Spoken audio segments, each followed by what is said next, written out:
ጤና ይስጥልን እንዴት ናችሁ የተወደዳችሁ አብራችሁን ስላላችሁ ከልብ እናመሰግናለን። ስፖርታዊ ጉዳዮቻችን ተጀምሯል። አርሰናልን የተመለከቱ ጉዳዮችን ብቻ እየተመለከተን እየነገርናችሁ እንቆያለን። አርሰናል ከቶትናም ነገ ምሽት 1:30 ላይ በኤምሬት ስቴዲየም የሚደረግ ተጠባቂ ጨዋታ ነው። ከዛ አስቀድሞ ግን ምን እየተባለ ይገኛል ዛሬ በዝርዝር በስፋት እንመለከታለን። ሚኬል አርቴታ ስለ ጉዳቶች አንስቷል። በጋዜጠኞች ሲጠየቅ አስገራሚ አስቂኝ ምላሽም ሰጥቷል። ልነግራችሁ እችላለሁ ነገር ግን አልነግራችሁም ያለበት አይነት አስተያየትን ነው የተመለከትነው። ከሚኬል አርቴታ ጋር በተያያዘ ከቶትናም ጋር ስላለው ጨዋታ ዴክላን ራይስ ስለ ሚኬል አርቴታ ስለሱም ያጫውት ዘይቤ ምን እያሻሻለ እንደሚገኝ ምን ላይ እንደሚገኝ የተናገረበት አስተያየት አለ። የጋብሪኤል ማጋሌሽ በቶትናም ጨዋታ አለመኖር እየተረጋገጠ ጉዳይ ሆኗል። ሌሎች ውስጥ ተጫዋቾች ሪካርዶ ካላፊዮሪን በተመለከተ እነ ማርቲን ኦዴጋርድ ሌሎችንም ተጫዋቾች በተመለከተ ቪክቶር ዮኬሬሽ ጋብሪኤል ማርቲኔሊ አይነት ተጫዋቾችን በተመለከተ በስፋት እናነሳለን። ሚኬል ሜሬኖ በተመለከተ የተሰጡ አስተያየቶች አሉ። እሱንም እንነግራችኋለን። ተንታኞች ምን አሉ፣ ቁጥሮች ምን ይላሉ፣ የሁለቱ ቡድኖች ጨዋታ የቅርብ ጊዜ ትንቅንቅስ ምን ይመስላል፣ ሰሜን ለንደን ደርቢ ቀይ ሆኖ በነገው ዕለት እንመለከቷለን። አርሰናል ምን ያክል ግቦች ሊያስቆጥር ይችላል፣ የኦፕታ ሱፐር ኮምፒውተሮች ግምትስ ምን እያሉ ነው፣ በዝርዝር የምንመለከታቸው ጉዳዮች ናቸው። እናንተ ብቻ በቻላችሁት ከኛ ጋር ቆዩ፣ ሀሳቦቻችሁን ጻፉልን። በርከት ያሉ ጉዳዮችን እያነሳሳን እየነገርናችሁ ነው የምንቆየው። እንደተለመደው አብሮነታችሁን እንፈልጋለን። ይህንን ቻናል ሰብስክራይብ አድርጉ፣ ቤተሰብ ሁኑን። በየዕለቱ የምንለቃቸው ቪዲዮዎች እንዲደርሷችሁ የደውል ምልክቷን በመጫን አብሮነታችሁን አሳዩን። ትናንትና ግምቶቻችሁን አስቀምጡ ብለን ነበር። በርከት ያላችሁ አድማጮቻችን ግምቶቻችሁን አስቀምጣችኋል። በተለይ ደግሞ አንዳንድ ጥያቄዎችን አንስተናል። ነገ የማሸነፊያ ግቡን ማን እንዲያስቆጥር ትፈልጋላችሁ ብለን ነበር። ሃይማኖት ኢንካፔ እንዲያስቆጥር እፈልጋለሁ ብሏል። የማሸነፊያ ግብ ብቸኛ አንድ ግብ ቢገኝ ማን እንዲያስቆጥር ትፈልጋላችሁ በተባለው መሰረት ቸፌ ሳካም ያለን አድማጫችን አለ። ኤዜ ዮናስ ኤዜ ቢያስቆጥር ብሎናል። በተለይ ብዙዎች የኤዜን ምርጫ አድርጓል። ሄለን እንዲሁ በተመሳሳይ ሳካ እንዲያስቆጥር እፈልጋለሁ ብላለች። ከዛ ውጪ ካስታይ የተባለ አድማጫችን ጎሉን ኤዜ እንዲያስቆጥር እፈልጋለሁ ያለን አድማጫችን ነው። ከዛ ውጪ ሌሎች ሀሳቦቻችንም ልካችሁልናል፣ ግምቶቻችሁን ጽፋችኋል። መሳይ በአርሰናል 2-0 አሸናፊነት ይጠናቀቃል ብሏል። መንግስቱ በቀለ አርሰናል 3-1 ያሸንፋል ያለን አድማጫችን ነው። ጥጋቡም በተመሳሳይ አርሰናል 3-1 በሆነ ውጤት ጨዋታውን ያሸንፋል ብሎ ጽፎልናል። አርሰናል 2-0 ከናን የተባለ አድማጫችን ወይም በኢሜል ስም አርሰናል 2-0 ያሸንፋል ያለን አድማጫችን አለ። ሌሎችም በርካታ ግምቶቻችሁን አስቀምጣችኋል። ገሬ ነኝ ከቃሊቲ ያለን አድማጫችን ሳካ ነው የሚያስቆጥረው፣ ጨዋታው 2-0 በሆነ ውጤት ይጠናቀቃል ብሎናል። አርሰናል ዘንድሮ ቻምፒየን ሲሆን በደንብ ይዘመርለታል ብሏል። ፀሐይ ባህሩ በሰጠው አስተያየት ላይ እንግዲህ ሱፐርስታር የለውም ያለውም 11ዱም ሱፐርስታር ናቸው ይላል ዋንጫውን አርሰናል ሲያሸንፍ የሚል ሐሳቡን ጽፎልናል። እናመሰግናለን። በርከት ያሉ ሐሳቦቻችሁ ነው የመጡት። ሳካ እንዲያስቆጥር ፈልጋለሁ ያለንም አድማጫችን አለ። አያሌው ደግሞ ከካናዳ አርሰናል 3-0 ያሸንፋል፣ ቡካዮ ሳካ ደግሞ ግቡን እንዲያስቆጥር ፈልጋለሁ ብሏል። ከድር ይማም ብቻ አንድ ሐሳብ ሰጥቷል። አይ እኔ እየታየኛለሁ አርሰናል 3-1 እንሸነፋለን፣ ቶትናም ያሸንፋል በእርግጠኝነት ብሎ እንግዲህ የእንባ ምልክትም ጭምር ልኮልናል። ለሁሉም እናየዋለን። የዛሬው ጨዋታ በማን አሸናፊነት ይጠናቀቃል? ግምቶቻችሁን ዛሬም ጻፉልን። በምናነሳቸው ሀሳቦችም ላይ ሀሳቦቻችሁን እንፈልጋለን። በቀጥታ ወደ ጉዳዮቹ እንለፍና በርከት ያሉ ሀሳቦችን እናነሳለን ብለናል። እንዳልነውም በዝርዝር የጨዋታ የጉዳት ዜናዎችን አስቀድሜ ጀምራለሁ። ከጋብሪኤል ማጋሌሽ አለመኖር ጋር በተያያዘ ብዙ ሀሳቦች ይነሳሉ። ሚኬል አርቴታም የሰጣቸው አስተያየቶች አሉ።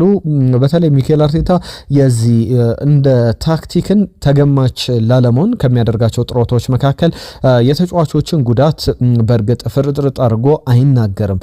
ለምሳሌ አርቴታ ማን ነው ለደርቢው ዝግጁ ተብሎ ተጠይቆ ነበር። ትናንትና I can tell you but I'm not going to do it ብሎ በተለይ ልነግራችሁ እችላለሁ ነገር ግን አላደርገውም ብሎ ሐሳቡን ጠቅለል አድርጎ ዘግቶታል። ነገር ግን በደፈነው ያነሳቸው ጉዳዮች አሉ። ገብርኤል ማጋሌሽን በተመለከተ በእርግጠኝነት በቶትናም ጨዋታ ላይ አይኖርም፣ ምን ያክል ጊዜ ከሜዳ ይርቃል የሚለውን ደግሞ በመጪው ረቡዕ ዕለት ሌላ ምርመራ ይደረግለታል። በዛም ታይም ላይኑን የታይም ፍሬሙን እስከ መቼ ከሜዳ ሊርቅ ይችላል፣ መቼ ወደ ሜዳ ይመለሳል የሚለውን በግልጽ እናውቃለን የሚል ዝርዝር ነገር አስቀምጧል።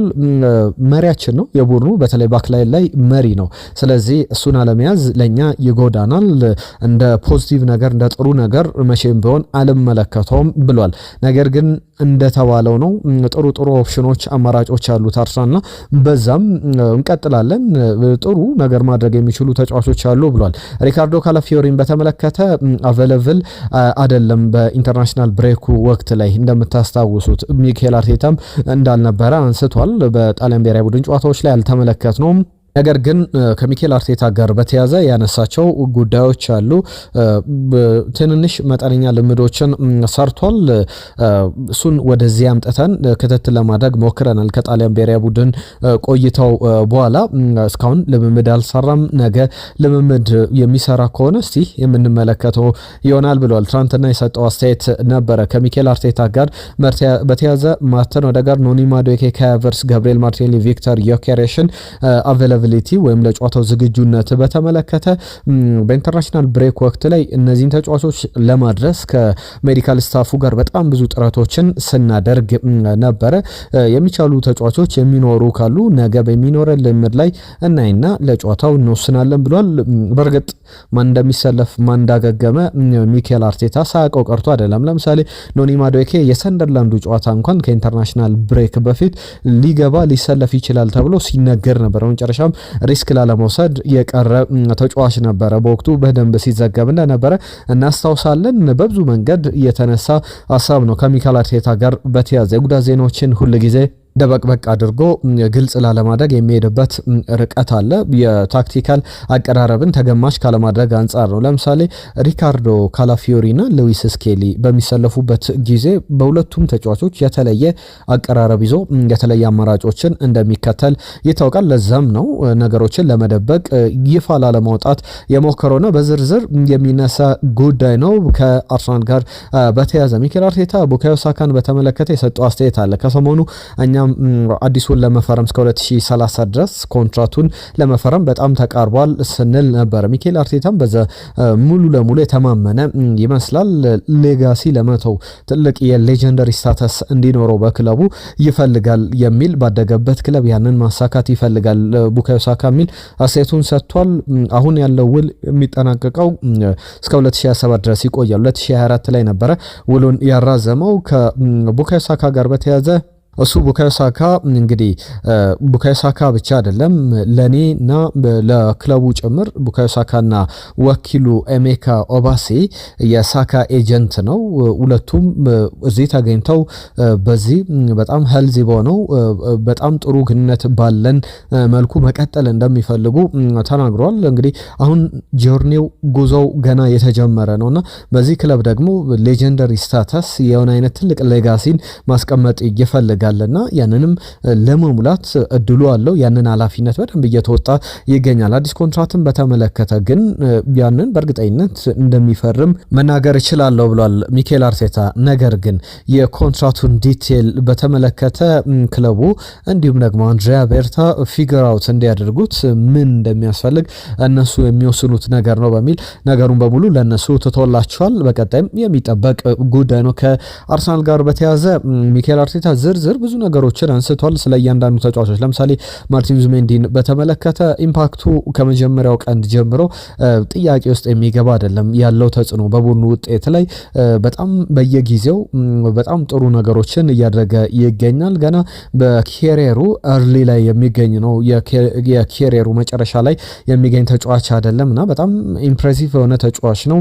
የምንፈልገው አይነት ተጫዋች ነው። በዛ ደረጃ ኮንሲስተንት ሆኖ ቡድኑን እየረዳ ቡድኑን እያገዘ ለቡድኑም በጣም መልካም ውጤት አስተዋጽኦ ከፍተኛ ነው የሚል ሀሳቡን አካፍሏል። የሚኬል አርቴታ አስተያየት ማርቲን ዙሜንዲን በተመለከተ የተሰጠ አስተያየት ነው። የጨዋታውን ጉዳይ በዝርዝር እንመለከታለን። አስቀድመን ግን ዴክላን ራይስ ስለ ሚኬል አርቴታ የሰጠው አስተያየት አለ። የዓለማችን ምርጡ አሰልጣኝ ይሆናል የሚል እምነት አሳድሯል። ያንንም አስተያየት ሰጥቷል። ሚኬል አርቴታን ግን እናንተ በየትኛው ደረጃ ላይ ታስቀምጡታላችሁ? ከዓለማችን አሰልጣኞች ጋር በትልቅ ጨዋታዎች ተመልክታችሁታል። ለምሳሌ ካርሎ አንቸሎቲን ያሸነፈበት፣ ፔፕ ጋርዲዮላን፣ የርገን ክሎፕን የበለጠባቸው ጨዋታዎች አሉና በትልቅ አሰልጣኞች ደረጃ የት ይቀመጣል የሚለውን እስቲ እናንተን ሀሳብ ጻፉልን። ዴክላን ራይስ ግን አሁን ጀጅ አታርጉት ይላል ስለ ሚኬል አርቴታ። አሁን ጀጅ አታርጉት፣ አትፍረዱበት፣ ወይም ለመፍረድ የሚኬል አርቴታ ደረጃ እዚህ ነው ለማለት አትቸኩሉ። ማኔጀሪያል ኬሪየሩ በሚጠናቀቅበት ጊዜ ሚኬል አርቴታ ያን ጊዜ ሁሉንም ዋንጫ አሸንፎ ስለሚያጠናቀቅ እኔም በዛም እርግጠኛ ነኝ የዛኔ ሚኬል አርቴታ እንደዚህ አይነት አሰልጣኝ ነው፣ ሚኬል አርቴታ ደረጃው እዚህ ነው ብላችሁ ለመወሰን ትችላላችሁ። አሁን ግን ሚኬል አርቴታ ኤሊት የሚባል አሰልጣኝ አይደለም ወይም እንደዚህ ነው ብላችሁ ለመፍረድ አስቸኩል የሚል አስተያየቱን ሰጥቷል። ከአጨዋወቱ ጋር በተያያዘ ስለራሱ ማጨዋወት ሲናገር ዴክላን ራይስ አሁን በጣም እየተሻሻልኩ እንደሆነ በጣም ጥሩ ጊዜ ላይ እንዳለው ይሰማኛል አይነት አስተያየቱን ሰጥቷል። በተለይ ያንንም ኮንሲስተንት በሆነ መንገድ ማስቀጠል እፈልጋለሁ። ሳምንት በመጣ ሳምንት በሄደ ቁጥር ተመሳሳይ በዛ ሃይ ሌቭል መጫወት እፈልጋለሁ። ያንንም ለመጠበቅ ጥረት አደርጋለሁ የሚል አስተያየቱን ሰጥቷል። ከሚኬል አርቴታ ጋር በተያዘም ስለራሱም እነዚህን ሀሳቦች አንስቷል። አርሰናል ዲፌንሲቭሊ አርሰናል በማጥቃት ረገድ በጣም የሚገርም የውድድር ዘመን እያሳለፈ ይገኛል። በእርግጥም እነዚህ የሚነሱ ጉዳዮች ናቸው። የዛሬውን ጨዋታ ከመመልከቴ በፊት አንድ ሁለት ጉዳዮችን ላንሳ። ከናቾ ሞኑሪያል ጋር በተያዘ አርሰናል የቀድሞ ስፔናዊ ተጫዋች የመስመር ተከላካይ ታስታውሱታላችሁ ብዙዎቻችሁ። በአርሰናል በርከት ያሉ ዓመታትን አሳልፏል። ስለ ሚኬል ሜሬኖ ስለ ቀድሞ ቡድን አጋሩ አስተያየቱን ሰጥቷል። ሚኬል ሜሬኖ በጣም ብዙ ግቦችን አያስቆጥርም ነበር በሶሴዳድ እያለ።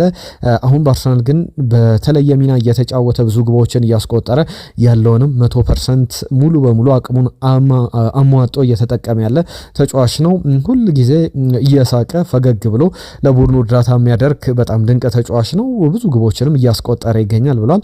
ምስክርነቱንም የሰጠበት ነው። ከሶሴዳድ እንዴት እንደተሻሻለ ሚኬል አርቴታም የሰጠው ሚና በዛ ደረጃ የሚገለጽ እንደሆነ አንስቷል። ከአርሰናል ጋር በተያዘ ሎሮ የቀድሞ አርሰናል ተጫዋች በእንግሊዝ ፕሪሚየር ሊግ 2 ጊዜ ከአርሰናል ጋር የእንግሊዝ ፕሪሚየር ሊግን በአርሰን ቬንገር ስር ማሸነፍ ችሏል። ኤታን ንዋኔሪን በተመለከተ አንድ ሀሳብ ሰጥቷል። በተለይ ቋሚ የመጫወቻ ጊዜ ያስፈልገዋል። ስለዚህ ክለቡን በጥር የዝውውር መስኮት ከአንድ ወር በኋላ መልቀቅ አለበት። 18 ዓመቱ ላይ ይገኛል። ባለፈው የውድድር ዘመን 26 ጨዋታዎችን ላይ ተጫውቷል። በፕሪሚየር ሊጉ ላይ ለምሳሌ ከ26 ጨዋታዎች 4 ግቦችን አስቆጥሯል። ጥሩ የተንቀሳቀሰበት ነበረ። ያንንም በተመለከተ አርሰናል የረጅም ጊዜ ውል ሰጥቶታል። ያንን ደግሞ ለማስመስከር በጣም በቂ ጊዜ በመጫወቻ በሜዳ ላይ እየተሰጡ አይገኝም እና የ18 ዓመቱ ኤታን ንዋኔሪን በተመለከተ በጥር የዝውውር መስኮት ክለቡን ቢለቅ ለሱም ይበጀዋል፣ ለአርሰናልም ይጠቅማል የሚል አስተያየቱን ሰጥቷል። አርሰናል ከቶትናም ባለፉት 15 ዓመታት አርሰናል በቶትናም አንድ ጊዜ ብቻ ነው የተሸነፈው። ያም ለመጨረሻ ጊዜ 2010 ላይ ከ15 ዓመታት በፊት የተሸነፈበት በሜዳው የሚጠቀስ ነው። ከ32 ጨዋታዎች ደግሞ አንድ ጊዜ ነው የተሸነፈው። እሱም አሁን ያነሳሁት የ3-2 ውጤት ጋሬዝ ቤል፣ ቫንደር ቫርትና ዮናስ ካቡል ያስቆጠሯቸው ግቦች ነበሩ። በአርሰናል በኩል ሳሜር ናሲሪና ማርዋን ቻማክ ግብ አስቆጠረው። ጨዋታው በዛው ውጤት የተጠናቀቀበት 3-2 በሆነ ውጤት የተጠናቀቀበት ነበር። አሁን በዚህኛው ጨዋታ ብዙ ነገሮች ይነሳሉ። ጋብሪኤል ማጋሌሽ አይኖርም፣ ለአርሰናል ትልቅ ማጣት ነው። ሚኬል አርቴታ እንዳለው ግን ማጣት ብቻ አይደለም፣ ሌሎች ተጫዋቾች ስቴፕ አፕ አድርገው ራሳቸውን የሚያሳዩበት ይሆናል ተብሎ ይጠበቃል። አርሰናል ከ30 የፕሪሚየር ሊግ ጨዋታዎች ጋብሪኤል ማጋሌሽን ሳይኖር ያደረጋቸው ጨዋታዎች አሉ። ከ2020 ጀምሮ ሴፕቴምበር መስከረም 2020 ጀምሮ ጋብሪኤል ማጋሌሽ በአርሰናል ቤት ሳይኖር ያደረጋቸው 30 ጨዋታዎች አሉ። በ18ቱ ማሸነፍ አልቻለም። ተሸንፏል እያልኩ አይደለም። በ18ቱ ግን ማሸነፍ አልቻለም። በርከት ያሉ ጨዋታዎች ላይ ነጥብ የጥል ነበረ ማለት ነው። ጋብሪኤል ማጋሌሽ በሌለባቸው ጨዋታዎች ላይ ምንድነው ክፍተቱ የሚለው የሚጠበቅ ነው። አርሰናል በአውሮፓ በጣም ኮንሲስተንትሊ ዲፌንድ ማድረግ መከላከል የሚችል ግብ የማይቆጠርበት ቡድን እንደሆነ በተደጋጋሚ ዘንድሮ በብዙ ጨዋታዎች ላይ አሳይቷል። ለምሳሌ በኤክስፔክትድ ጎል ከሊጉ ምርጦች መካከል ከኒውካስል ዩናይትድ ከማንቸስተር ሲቲ ጋር እናነጻጽረው። ኤክስፔክትድ ጎል ኮንሲድ ወይም ደግሞ አጌነስት የሚባለው ማለት ነው 6.56 ነው። ከማንቸስተር ሲቲ በእጥፍ ማንቸስተር ሲቲ 12.40 ነው። ኒውካስል ዩናይትድ 11.47 ነውና የግብ ዕድል ግልጽ የግብ ዕድል የሚፈጠርበት አርሰናል በጣም በጠባብ ዕድል እንደሆነ እየተመለከተ እንገኛለን። ከቶትናም ጋር በተያያዘ ቶትናም እስካሁን በውድድር ዓመቱ ባደረጋቸው በኦፕታ ሱፐር ኮምፒውተሮችም ግምት ኤስቲሜሽን መሰረት ብዙ ስንመለከተው አሁን የንን ጨዋታ 13.7 በመቶ የማሸነፍ ፕሮባቢሊቲ ያለው የማሸነፍ ዕድል አለው ብሎ ወደ ሜዳ ገብቷል። በቶትናም በኩል ያንን በጣም ጠባብ ዕድል የያዘበት ነው። በዘንድሮ ውድድር ዘመን ሁሉም የተሰጡ ግምቶች ከዚህ በላይ እንደነበሩ መናገር ይቻላል። አርሰናል 4 ነጥብ ልዩነት ሊጉን እየመራ ይገኛል። ከዛ በተጨማሪ በሁሉም ውድድሮች ላይ ባለፉት 14 ጨዋታዎች ላይ አልተሸነፈም። በጣም ኮንሲስተንት ነበረ። ከቶትናም ጋር ደግሞ ያላቸው ባላንጣነት በብዙ መንገድ የሚተረጎም ነው። ባለፉት 7 ጨዋታዎች አንድ ጊዜ በተለይ በቶትናም በኩል ባለፉት 3 ጨዋታዎች በተከታታይ ከ7 ጨዋታዎች 3ቱን የተሸነፈበት ነበረ።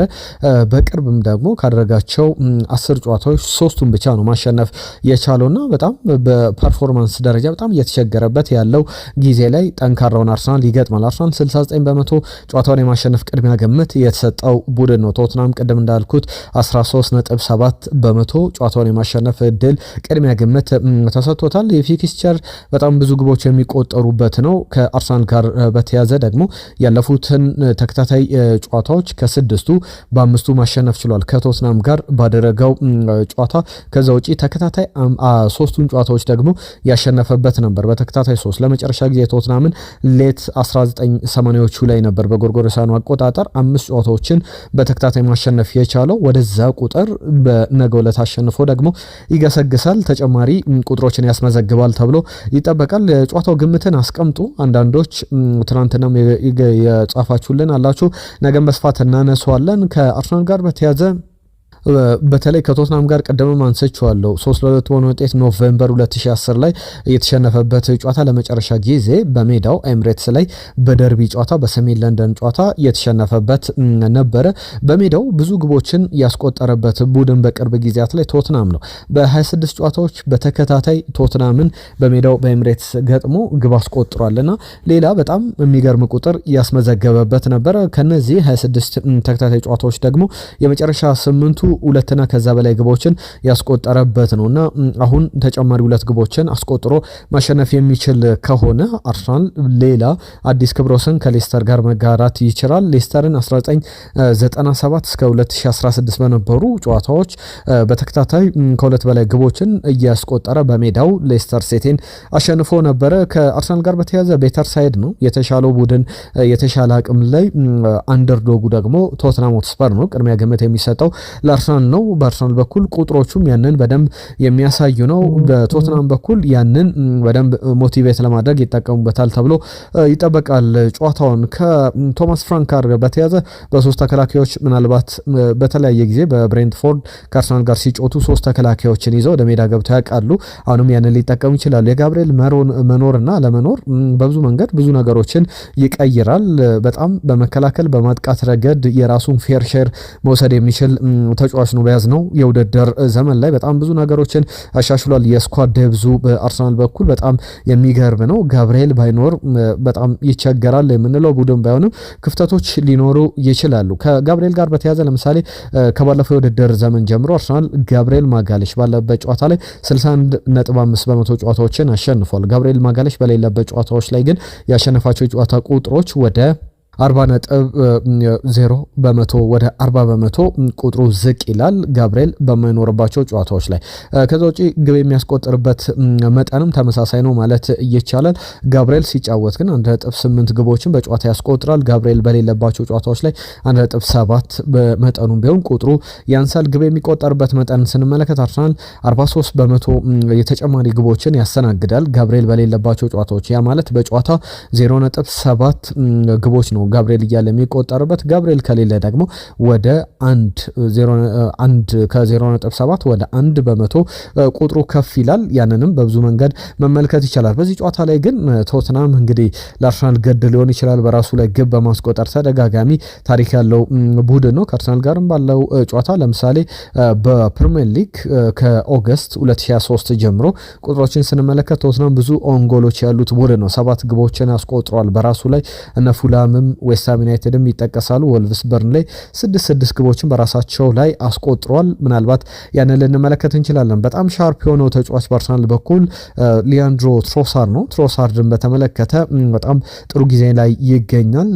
በተለይ ባለፉት 4 ዓመታት በኤምሬትስ ከመጣ በኋላ በጣም ተደጋጋሚ ስኬታማ ጊዜ ላይ እንዳለ መናገር ይቻላል። ቡካዮ ሳካ በጣም ሻርፕነሱን በደንብ እያሳየ ይገኛል። ለምሳሌ ከቶትናም ጋር ባለፉት ጨዋታዎች ላይ ባለፉት ተከታታይ 4 ጨዋታዎች ላይ ግብ አስቆጥሯል ወይም አሲስት አድርጓልና አሁንም በዛሬው ጨዋታ በነገው ጨዋታ ላይ ተመሳሳይ ነገር እንጠብቃለን። ዛሬም ላይ ሆነን የምናነሳቸው ነገሮች ቢኖሩ እንደዚህ አይነት ተመሳሳይ ነገሮችን ነው። ከዛ ውጪ በሚኬል አርቴታ ቡድን ውስጥ የቡካዮ ሳካ ቁልፍ ሚና አለ። በጣም አደገኛ ተጫዋች ነው። ገና የማች ፊትነሱ አጠቃላይ ሂደቱ በ100% ከዚህ በፊት ወደ ነበረው ብቃት እየመጣ የሚገኝ ተጫዋች ነው። ከዛ ውጪ ግን በቶትናም በኩል ሊያንድሮ ትሮሳርን በተመለከተ ስጋት የሚገባቸው ተጫዋች እንደሆነ ማንሳት ይቻላል። በጣም ጥሩ ብቃት ላይ ይገኛል። በጥሩ መንፈስ ላይ ያለ ተጫዋች ነውና ለአርሰናል በጣም ጥሩ እድል ይዞ ይመጣል ተብሎ ይጠበቃል። ነገር ግን እነዚህ ጉዳዮች በስፋት ከጨዋታው ጋር በተያዘ የሚነሱ ናቸው። ግምቶቻችሁን አስቀምጡልን፣ ሀሳቦቻችሁን ጻፉልን። ነገም ደግሞ ዝርዝር ጉዳዮችን ሌሎች ተጨማሪ ሀሳቦችን ይዘን እንመጣለን። አርሰናል ከቶትናም እሁድ ምሽት 1:30 ላይ ይደረጋል በኤምሬትስ ስቴዲየም። አርሰናል የመሪነት ነጥቡን ከፍ ለማድረግ የሚችልበት እድል ሊሆን ይችላል። ያለበለዚያ በዛው በነበረበት በ4 ነጥብ ውጤት ለማስቀጠል የሚደረግም በጣም ፈታኝ ጨዋታ ሊሆን ይችላል። ለሁሉም በብዙዎች ዘንድ በትኩረት የሚጠበቅ ጨዋታ ነው። ለሁሉም አብራችሁን ስለነበራችሁ ከልብ እናመሰግናለን። በርከት ያሉ ጉዳዮችን ተመለከትን።